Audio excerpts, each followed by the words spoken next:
Là, on est dans la technique d'approche. Donc il va s'asseoir. Voilà, il le pousse du genou pour voir si le monsieur dort. Voilà, d'un côté. Hop, je tapote avec la main. Je regarde ce qu'il a dans la poche. Est-ce qu'il a des clés? Est-ce qu'il a un téléphone? Est-ce qu'il a quelque chose qui m'intéresse? Et puis, on a fait la poche droite, on va faire la poche gauche. Caractéristique, une infraction, un vol. Et là, on voit apparaître un usager. C'est très clairement quelqu'un qui a le comportement d'un usager, qui attend sa rame matinalement. Et là, qu'est-ce qui lui passe dans la tête? Je ne sais pas. Vous voyez, il est... je stoppe vraiment, il n'a pas l'attitude de quelqu'un qui est... voilà, il n'est pas bien, il est plié en deux. On se demande même s'il ne va pas vomir ou quelque chose comme ça. On se dit, tiens, il est vraiment pas bien, il est malade.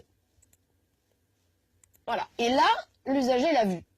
Donc il a vu qu'il s'est levé, et vous allez voir que l'usager va le voir partir en crabe. Donc là, il n'a pas forcément compris que le monsieur était pas bien. Par contre, quand on va le voir partir en crabe, là, il peut pas ne pas comprendre que le type, il est complètement saoul. Et il le voit se rapprocher, regardez, il est à 2 cm, il a les mains dans les poches, il le voit, il n'y a absolument aucun doute là-dessus, il est dans la même attitude. Et il tombe. Voilà, la chute est là, la personne est ici. Regardez l'attitude de l'usager. Demi-tour toute. Et là, je m'en vais. Et j'ai toujours les mains dans les poches. Donc, il a vu. Il n'a aucun danger pour lui-même. La rame arrive. Or, l'usager qui a fait demi-tour, ça ne l'alerte pas plus. Il sent bien que le danger va... Non seulement le monsieur est peut-être KO, mort ou électrocuté, mais qu'en plus, il y a le risque qu'il soit écrasé par la rame.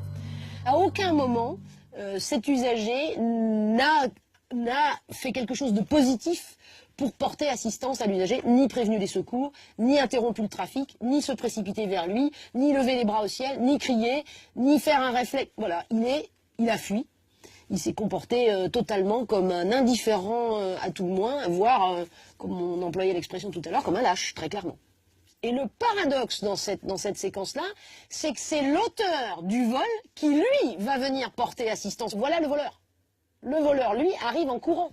Et voilà l'usager qui a bien vu que la personne est tombée, qui a toujours les mains dans les poches, qui ne s'est approché de rien, qui ne s'approche pas de l'individu, et qui va même tenter de monter dans la rame, alors que le voleur, lui, se précipite pour lui porter secours.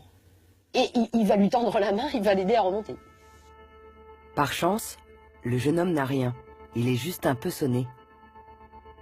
Grâce à son voleur, il a sans doute échappé au pire. Ça montre bien qu'il y a de l'humain derrière ce réflexe de l'assistance.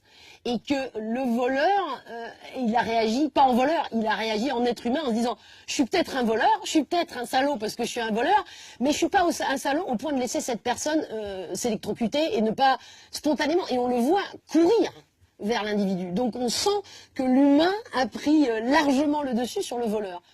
C'est peut-être la belle leçon philosophique que dans tout voleur, il y a un être humain et que dans tout passif, il y a peut-être un salaud.